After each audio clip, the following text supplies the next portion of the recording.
Hey guys, we're here. We're gonna do a quick little fun thing. I got Johnny Donuts, Puttyman. I'll put their stuff in the bio. I don't have time for them to tell you things. So we're just gonna do a fun thing here. We're gonna do a little pitch, like a pitch meeting on something that hasn't happened yet in the Marvel universe that comes from the comics. So it could be anything Fox, doesn't matter. Okay. So here's my pitch. All right. You cut to the opening. So you could do this two ways. So I'm going to leave this open to you guys can tell me after which one would be better. But I think the first one is better. So Deadpool enters, okay? You get all the Fox people, all the X-Men that you can get. Deadpool kills the Marvel Universe. Listen to this. Are you ready? I got 2 minutes for this. So Deadpool goes in effectively. I don't know the situation of what happens, but I'm assuming it's someone who dies because it's always someone who dies with Deadpool. He goes crazy. He kills all of the X-Men characters. So now the Fox universe has been erased. Okay. And this might as how short my pitch is. Cut to the end of the movie twist. He wakes up from a dream and Bucky's there and he's like, we got to go, man. There's a thing. And now he's in the MCU and that's the end of the movie. Okay, so I thought our pitch was just something from the actually Marvel universe. Like I did it however I wanted, guy. Yeah. Well, that's not. I lived my dream. Yeah, right. I know I didn't have like an elaborate pitch there, but I think it's a way that you put finality in the Fox universe, and you now have introduced him there. I agree, and see that's the thing though. That's the reason when we were doing this, I thought we were pitching something because the thing is, I don't care what you have to say. Rate my pitch. Well, you know, I'm rating your pitch on. Okay, I'm rating your pitch on. It doesn't really stem from the comic book, so it gets a low number for me. But that's what I'm saying. I love Deadpool. You know that. It's my favorite. You could have done it. That's what I was saying. You could have done it where he really actually kills the Marvel universe, or you could use it as a device to introduce him into the universe. I want him to kill the Fox universe and then be in the MCU. Well, that's why mine intertwines the two. Oh, see, I like yours. But I just, which one would you guys rather have? Would you rather have the Fox or the whole thing if he did it? Fox, just Fox. Honestly, for me. Kill the Fox universe. I like that. This way you can recast everybody and not have to worry about bringing back any. It seems like a sick dream that Deadpool would have, where he wakes up and he's like, "What?" And they're like, "Come on, we got to go," or like, chimichanga under his armpit kind of thing. And even at the same time, he could be like, you could go, since he does break the fourth wall, he literally could be like killing an X-Men character, and then he looks at the director, and it's one of the directors of the old films. It's like, you know what I mean? It's like, and then like Bryan Singer's there, and he's like, he's like, what are you doing here? And then now he's doing exactly like kill Bryan Singer. I like that one. You know what I mean? And now he just killed Bryan Singer. You can have a part where he's like at a concert and it's Will.i.am and he could be like, don't I know you from somewhere? Yeah, right. Yeah, I like that. I like that. This way you can recast everything. I just wanted to kind of like the idea. I mean, I know I didn't go in depth. I was gonna write it all down and do a whole pitch, but I figured I just want to keep it short. And but see, that would actually stem from the comics too, because remember in the comics where he kills the Marvel universe, he literally kills the writers of the comic. 100%. I agree with that. To see him kill Bryan Singer that made the first X-Men, that would just be hilarity in its own right. You know what I mean? Okay, so do we need it? Not really. We don't really need it. Do we want it? I want it. Oh yeah, I want that. What's the geek factor here out of 10? That's for me. It's a 10 for sure. Yeah, I go 8, little lower, 8 to 9, because I just want to see all the terrible X-Men characters, like the actress who plays Sansa Stark, kill her off like completely. That's my point, though. I was one of those that was a Deadpool fan before it even became popular to be a Deadpool fan. You know what I mean? So it was one of those situations where when I finally saw him the right way, even though it's still there's still some things missing. We don't have the narrator, we don't have his thought balloon, we don't have all that kind of stuff. But because you can't really, it's hard to explain that. You know what I mean? So that's the reason why if they did that, that would give a little more of what Deadpool's all about from the comic books more. Yeah, I get that. Okay, so Putty, you're on the clock. You got 2 minutes. Oh, well, you gotta let me. I was gonna say you should let him. I usually go longer, but okay. All right, so that's why I want you to go next, so I can cut you off. All right, so we already have established the Marvel Cinematic Universe. Okay, there is X-Men. There are mutants already involved. We already have that. Okay, and we have the multiverse. We also have time travel. This is perfect time to go a little bonkers, because now that we have the MCU, and like we talked about in the last podcast, we have female superheroes, we have the Young Avengers, and we have mutants. Now let's stir things up and let's take Legion. All right, the son of Xavier is now born, but of course has the powers to time travel. So now the problem is he knows the conflict between his father and Magneto, and it's something that's been happening in all universes because now we are aware that Fox universe might even exist in that way, so on and so forth. And because of that, he wants to stop it. And because we already have movies where we establish characters about him, his father becoming, paralyzed, things of that nature, that's a good time to maybe even go back and see those old movies and bring Legion in. But of course, he makes the mistake and doesn't kill Magneto and ends up killing off his father. That creates the Age of Apocalypse. Now Magneto has taken up the mantle of what Xavier did. And now things have changed into a different direction where even we could go back to the multiverse and say, oh, we need to fix this. You know what I mean? But that also means we can bring in tons of other characters that have been in that world. And also, maybe even at the same time, if we adjust that, we could adjust something in the MCU as well and make something different. They always like to wipe. I feel like this could be a perfect wipe using the mutants to make something different where they don't have to combine everything. They can split it off for a while and then come back intertwined together. And it can exist on its own. Exactly. Yeah. And what I feel about the Age of Apocalypse is we have a different storyline than we're used to, because a lot of people are so used to Professor being at the helm, you know what I mean? And Magneto being the bad guy. Let's flip the switch. Let's have Gambit and the Externals off on the side doing their own thing, which we finally get a really good Jubilee. Let's get another one. We have Wolverine on his own, finally with Jean Grey, but we also have the Vengeance and the thing we've always wanted between Cyclops and Wolverine, where they just want to kill each other. And we can even have that story lead into that, where we have maybe there is a conflict like they usually do in the comic books, but now it literally gets visceral to where we actually see a little bit darkness. Because if we're already going to rated R with Deadpool, then this gives us an opportunity to say, okay, let's make these separate movies that combine into Age of Apocalypse, and then at the same time we can finally have another Wolverine movie that has Weapon X and Scott Summers doing their thing, maybe having a fight, and it could be rated R on that end, but still keep your PG-13 in the main Age of Apocalypse storyline. Okay, so are you ready? Here we go. Do we want it? I do.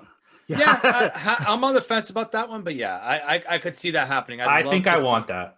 I do. I don't think we need it. Stuff. Yeah, I don't think we need it, but I think I do want it, and I think geek factor wise, I think it's like in the high 8s. It's close to a 9 for me. 9. Only because we've kind of seen. I know not this exact storyline, but we've kind of seen some of this stuff already. Yeah, that's the only reason, or I would give it a 10. The thing about that, though, it's going to take too long to culminate everything. You need a good 10 years to do that. No, I get it. And that's the reason why when we make these pitches, I wasn't thinking about exactly now. I was thinking about in the long run what would be entertaining, because you understand things become shallow. And that's the reason why I talked about Lost Podcast. That things become old, you've got to reset things a lot. And I feel like this is something that at that point, people are going to be just like Spider-Man with the whole Ben thing. Oh, we're tired of seeing Ben die. I'm tired of seeing Magneto and Professor Xavier fight each other. Can we have something different? I feel like you credit on that. I totally, and you introduce a new thing, a whole new side of X-Men that people don't really know, which I'm okay with. All right, so I just want to see a live Wild Child. Please just give me a live Wild Child. Oh my God, there's a blast from the past. And then at the same time, I've always wanted a proper Blink. They did Blink so badly in my eyes on the TV show. They did Blink dirty. And in the movie. I want a proper Bishop. I'm sorry, but that leaves a good Bishop in that too as well. That's my point. Is there's a lot of characters that need love, and I feel like Age of Apocalypse did so well with those characters that it's one of those things I feel like that it's going to be definitely a fanfare, but it'd be different. What if you were able? So this is a whole. Sorry, I know this is way off topic. Yeah, no worries. What if we were able to do that idea as like a what if storyline, but as an entire season of a show? So 15 episodes of the Age of Apocalypse, and you get Halle Berry and Hugh Jackman to play Wolverine and what's her face and Storm. Because it's a what if story now. So you've segregated so we can have the whole storyline done properly, done well, and not have to ruin anything happening in the MCU. But see that I agree, and that's probably the only way I will get it. And but for me, I want to see a proper, because like the TV show. What was it? I can't think of the name of the show now. I watched the whole series. Legion. There was what's that? Was it? There was a series Legion. Legion, no, not Legion. No, there was the one that had Blink in it. Remember, and it was all the mutants. With the parents that were. Yeah. I can't think of the name of it. I know what you're talking about. I watched the whole series, but Gifted? Is it Gifted? No. The Gift or Gift. The Gift. No, Gifted. Yeah, it's gifted. It's gifted. Where the parents are like a cult or something, right? Yeah, something like that. Yeah. Well, anyway, my point whole thing is, I liked the actress that had played Blink in that. No, I had no problem with her, but it's just it was the thing of I didn't feel Blink was the Blink I wanted. You know what I mean? It was just more of I felt like that's how she might be if she was grounded. It's just I want the proper Blink. I love Blink so much. I want a proper Blink. It's funny the way you're saying Blink is like you're trying to say like cut out yourself from swearing. Like the way you were saying it's like blink, blink, blink, blink. Okay, anyways, I want to get into this one because this is like one of my favorite storylines ever. So my pitch would be to do the Superior Spider-Man storyline. We were touching it in the last podcast about one of the Peter Parkers dying. Well, what if that leads into they pluck Doc Ock out of that timeline? So now Parker's dead and Doc is dying too. So he takes over Parker's body. And that leads into the Superior Spider-Man storyline where he's just like a dick, basically, Spider-Man, where like he's killing the Shocker. He's killing like all these villains where Parker would have never killed them. Very much like the way Batman doesn't kill. Parker never killed anybody. He just sent them off to Rikers. But now Doc Ock as Spider-Man, as the Superior, is just like killing everybody. And I think that would lend itself well right now. Even that could be inserted into something in Phase 5 too for the next Spider-Man. That could be inserted immediately after we get the next Spider-Man movie. Yeah, absolutely. Okay. It's something it's basically, to quote a wrestling term, it's short-term booking. Yeah. But it's short-term booking that works. I agree. And okay, so I'm gonna say, do I want it? Yes. Do I need it? Yes. Yeah. And I'm absolutely giving you a 10 out of 10. No, I'm gonna be the one. I'm gonna be a little bit different. I don't think we need it, and the reason and the reason I state that is because it's something a lot of people that don't read comic books may not be aware of, like the lineage. Like we're just getting people to even understand Miles Morales. Trying to get them to understand even Spider-Man 2099 is just confusion in general. You know what I mean? Yeah. I'm not saying for this. I'm just saying just as an idea. I get it. Yeah. And so.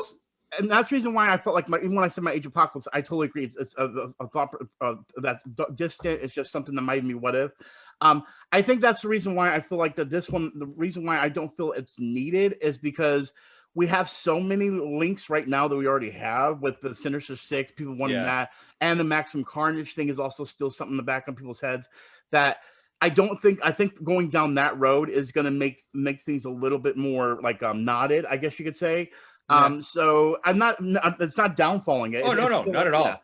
For me, it was a 9 out. For me, it was a 9 out of 10. It definitely close to a 10. Yeah. But I say 9 out of 10 only because I don't think it's needed as well. Yeah, that's fair because that's like how I felt about your storyline, right? No, I agree, but that's why I made it. I didn't make mine. Mine wasn't a situation of I had to be like we were going about based on what could happen. I've already been mentioning what I think could happen and what possibly could have already happened. Yeah, because with mine, you can already see the seeds already kind of planted. Yeah, that's why I run so high on yours because not only do I already love that one, but it's so well written and they're already planting seeds for that to happen. Yeah, and now you can bring in Morales, you can bring in 2099, like you can bring in these characters now, and that's a good introduction for them, and it's something that can be standalone from the rest of the MCU. It doesn't have to, it could be Sony's project, not part of Disney, right? And because his storyline is so what would you call it? It's so concealed. What is the word I'm looking for? It's confined. Confined. That's it's so confined that it could take place and not even affect the MCU at all. Right. And see, that's what I think is great about it. But the one thing I would say that would be the difference is it does deal into the whole thing where it could, like, I feel like that's something that could go straight into the multiverse later because right now we're introducing characters we're already familiar with in the other Spider-Man movies.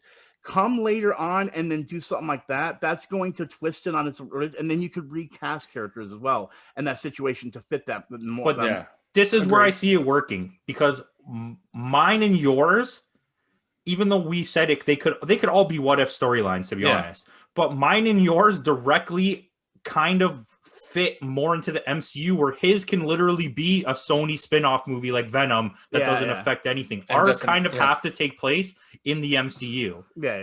Where I'll give you credit for that. I think the idea that it could take place in Sony's universe and still be like a thing that someone mentions, but because Spider-Man stories are very small And I think what he does for Spider-Man in that comic makes a lot of sense because yeah, he's a dick, but eventually he grows as a character, and he falls in love with Aunt May too. Yeah, he falls in love with Aunt May, and Peter Parker is,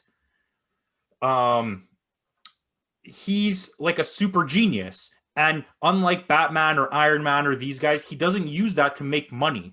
Where he turns him into a millionaire, he creates the company. Yeah, he creates his own company. Yeah. It shows you that Peter Parker spent most of his time wasting his time over stupid relationships and like things that didn't matter when he should have been fighting crime and building and making money and building an empire. He builds an empire to create his own gadgets, right? Which is like what Batman has. And then you can bring in Miles as that street level Spider-Man that does what the original Peter Parker did. I mean, it works. I just think I think these are all actually really good ideas. Yeah. I was honestly expecting Putty's idea to be crazy, and I was like, I'm gonna come here pitching Deadpool kills the Marvel universe as not that crazy idea. Ended up being the stupidest idea. And also, I thought that's what you were gonna do. I thought I was gonna come here and we were gonna have the same idea. Well, yeah, because of my Deadpool fascination. But here's the thing, though. I love Deadpool, but see, Age of Apocalypse, I delved so much into it that I was buying every single variant of every single like Alpha, Omega. I still have my whole collection. I don't like you right now. I'm mad that you have that. I still have the foil covers. You have both of them. You have the silver and the gold. Yeah. Oh, I want them back so badly. I had X-Men Alpha, X-Men Omega. I had X-Men Prime. I had all the comics in between. I got all the foil covers still. X-Men. Oh, I'm so mad. I don't have. They're airtight sealed. So I'm so mad at you that you have that. I lost all my comics growing up. It's so mad. But anyway, I do want to work off of one thing too. That when you said that, I was also thinking about one thing. The one thing that I'm really excited about when it comes to Spider-Man, and the reason why it still hurts me to see that Sony only still has it contained, is we're getting into the Blade universe now. You know what I mean? We're getting to Blade and Morbius and all that kind of stuff, which for a fact, Spider-Man delved right into that because of Morbius and a history of Morbius and Blade, which also goes into the other stuff with Ghost Rider and Hellblazer and all that kind of stuff, where I'm like, I said Hellblade. I don't know why. Anyway, my point to all thing is, that's where I want them to go, and I would hope that maybe because of the hint of Blade, it's going into it. But I always see there's one problem, just like it was when it came with the Fox X-Men deal, is that Sony is so tight over there that I feel like they need to stop puckering their buttholes and just let Marvel take over and let us have what we want. You know what I mean? Okay, you ready for my pitch? An animated crossover movie where we get Blade and Morbius, and it's like all this universe, Ghost Rider, and then everything gets out of control, and Blade needs help to stop what's happening. So he gets Undertaker and Kane. Undertaker and Kane. That's gotta be Kane. That's gotta be Kane. And Mystery Inc. And that's it. And is Mankind there going? Is Mankind there? Just and Paul Bearer. Yeah. They gotta bring him back from the dead. and original early 90s Goldust. I can just see. Yes, I agree. For no reason. Undertaker standing there. Undertaker just standing there like, rest in peace. You got Paul Bearer. Oh yes. Listen, I don't care what anybody says. When I first started watching wrestling, Goldust was my favorite wrestler. Yeah, he was so crazy. Like he was out there. He made a lot of good runs. Anyways, this has nothing to do with anything. Thank you for watching. We're going to post this. You're going to like it. Let us know if you have a storyline that you like. Write it in the comments somewhere. All right. Yeah. Peace out. We'll see you later. Peace out.